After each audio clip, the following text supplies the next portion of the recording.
হ্যাঁ এভরিওয়ান, আসসালামু আলাইকুম, welcome to my mini blog. আসলে এই দেখছেন যা নাস্তা নাস্তা এগুলো ছিল আরও আগের ভিডিও ব্লগ, বাট আপনাদের সাথে আজকে শেয়ার করছি। কেননা কি ব্লগ ভিডিও দিব সেটা চিন্তা করতে করতে না পেয়ে ভিডিও সবগুলো এডিট করে আপনাদের সাথে শেয়ার করছি। আর দেখেন, আমরা বাচ্চার মারা যখন বাসায় কোনো গেস্ট আসে তখন আমাদের একটাই মানে দুশ্চিন্তায় ভোগ করি যে আমরা কিভাবে মেহমানদারি করব বা মেহমানকে কিভাবে সামলাবো বাচ্চা কাচ্চা নিয়ে, মানে ওরকম একটা দুশ্চিন্তা থাকে।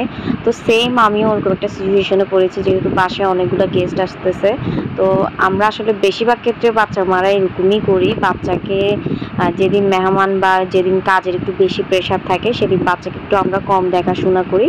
প্রতিদিন আমরা ডেইলি নিয়মে যে রুটিন অনুযায়ী বাচ্চাকে খাওয়া দাওয়া যেসবগুলো রুটিন অনুযায়ী টাইম করি, যেদিন ধরেন মেহমান থাকবে বা কাজের প্রেশার থাকে সেদিন আমরা সেটা টাইমলি করতে পারি না, যার কারণে বাচ্চা অসুস্থ হওয়ার 100% সম্ভাবনা থাকে। এই তো সেম অবস্থা আমার বাচ্চারও এমন একটা অবস্থা হলো।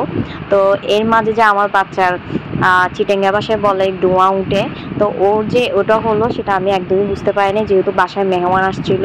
তো এদিক দিয়ে মেহমানকে সামলাবো নাকি বাচ্চা কান্না করতেছে ওকে কোলে নিয়ে ওকে সান্ত্বনা দিব, ও কারো কাছে থাকতে ছিল না আমাকে ছাড়া। এদিক দিয়ে বাসার গেস্ট আমার থেকে সব কিছু সামলাতে হচ্ছিল। তো এই তো এর পরের দিন যেহেতু ও খুব সিরিয়াস হয়ে গেছিলো, ও একদম কোনো কিছুই মুখে নিচ্ছিল না, কোনো কিছু পানি পর্যন্ত খাচ্ছিল না এবং ফিডিংও করতেছিল না। তো আমরা অনেক দুশ্চিন্তায় পড়ে গেছিলাম। বাট এই চিটাঙ্গারা বলে যে ডোমা ওঠে, বাট ওটা মাথায় ছিল না। তো আমরা সকালবেলা চলে গিয়েছিলাম ডাক্তারের কাছে। তো ওখানে গিয়ে দেখলাম যে কোনো রুগীই নেই বলতে গেলে, মানে আমরা ইমার্জেন্সি একজন। তো প্রাইভেট ডাক্তারের কাছে দেখলাম, তো উনি বললো যে গলার ইনফেকশন হয়েছে। ওরা আসলে ডাক্তাররা এরকমই বলে যে গলার ইনফেকশন হয়েছে, বাট আমরা এখন অত্যাধুনিক যুগে আমরা আসলে এগুলো আসলে মেনে নিতে চাই না। বাট আমরা ডাক্তার দেখানোর পরে ওষুধ ওকে অ্যান্টিবায়োটিক দিল, ওগুলোও নিলাম।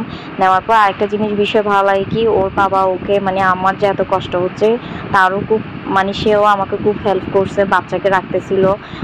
সে বুঝতে পারছে আমার উপরে অনেক বেশি প্রেশার যাচ্ছে। তো আমি কোথাও গেলে বা বাসায় কোনো কাজ করতে হলে তখন আপনাদের ভাইয়া আরশকে এভাবে রেখে আমাকে অনেক বেশি হেল্প করে।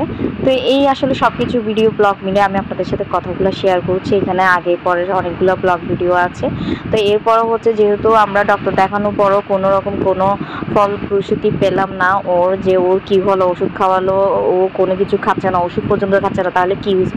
হঠাৎ আমার মাথায় আসলো যে আমার নানি দাদিরা আমার আম্মুরা বলতো যে বাচ্চারা যদি কিছু না খায় তাহলে নাকি গিরা উঠে, নাকি ধোঁয়া উঠে। তো এরপর হচ্ছে যারা গিরা বসায় ডোয়া বসায় ওদের কাছে গেলাম। দেন ওকে 2বার ডোয়া বসানোর পর, চিটাঙ্গা ভাষায় ডোয়া বলে, তো গিরা বসানোর পরে আলহামদুলিল্লাহ আমার বাচ্চা ফিডিং করলো, খাবার খেলো। তো সবাই একটু লক্ষ্য রাখবেন যে বাসার গেস্ট আসলে যাতে বাচ্চাদের দিকেও খেয়াল রাখবেন, বাচ্চারা বাসার গেস্টদেরকেও খেয়াল রাখবেন। সব দিকে আসলে মাথায় রাখতে হবে, সব কিছু সামলাতে হবে। আসসালামু আলাইকুম, আল্লাহ হাফেজ।